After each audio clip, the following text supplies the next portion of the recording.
character is the main villain of Starfleet Academy, That's Nus right. Braka, Yep. right? Yep. He's half Klingon, half Tellarite. Correct. And they're very different species. I wanted to know... They are, but they're both really aggressive.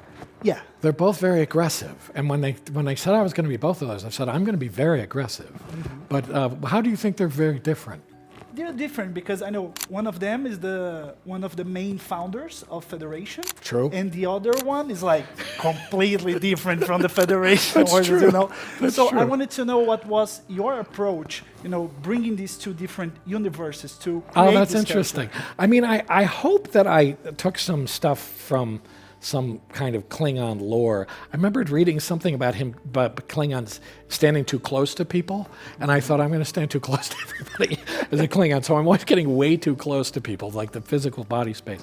But I think that the Tellarites to me represented this kind of disputatious thing, incredible, like they just debate everything. Everything's contradictory and stuff like that. So I hope I brought some of that to it, and then the aggression of the other thing.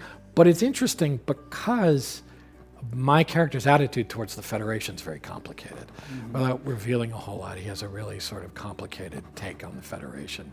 Very much, he has a dark history with the Federation. So We will see. We'll see. Yeah. In this first season. Yeah. So I wanted to know about you are portraying a villain, and Star Trek is full of iconic villains like Yes, it is. Khan and the Borg. Yep. Despite of this half Klingon, half Tellarite, what do you think is very unique about this character, and what do you think you can bring from different villains to yours? I think I probably had in my head a lot of different villains. I probably had some Khan. I had sort of Chang and Gul Dukat, these kind of guys who love the sound of their own voices, these guys who love to kind of be just bullshitting constantly. I thought the chaoticness of kind of Q and stuff like that, but it's interesting.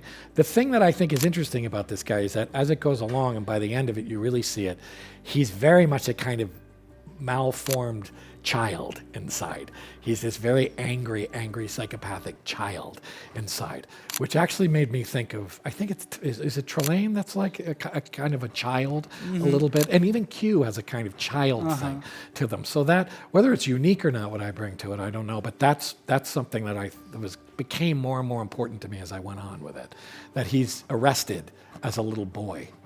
So that connects with Caleb, right? Yes.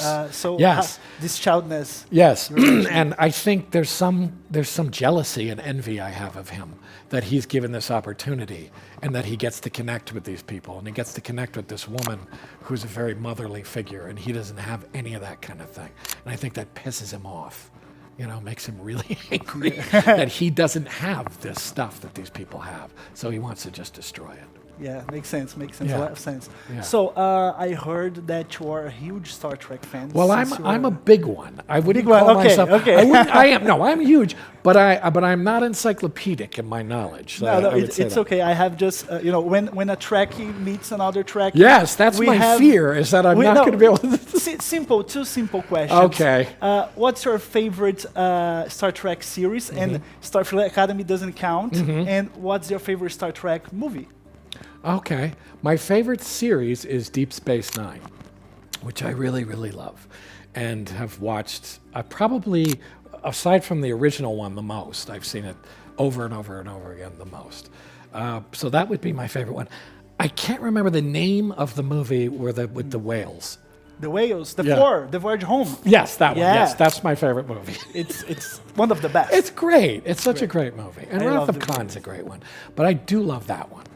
That one feels so Star Trek to me. And going back to Earth and stuff like that. And the stuff with Spock in it is hilarious. And it's just, I love that one. Yeah, great. So one last question I wanted to know about, you're coming to Brazil. Have you ever, tried some Brazilian foods or drinks? I was here about 10 years ago. I was in Sao Paulo, and we went to some amazing restaurant where I ate a lot of meat. The menu was just a cow with different parts of the cow that I could point to. So that was great. And I'm sure I had a lot to drink, but I don't. What would you recommend? Where would you recommend I eat, or what I eat? And what would you recommend I drink? Sonequa Martin Green from Star Trek Discovery, she came to Brazil in 2023. Yeah. And she said she loved pão de queijo, which is bread with cheese inside. Fantastic. And she loved it. So Sounds it's good. a very Okay, I'll good get food. that. Okay. And drink, we have the classic caipirinha. Right. Right? Yes. You have to try it. Which I'm sure I've had in my life, but I'll definitely have several More, tonight. right? Paul, thank you very much Thanks for a your lot, man. interview. Thank Nice you. to Can I have meet a you. picture? with Yes, you? please. Okay, great.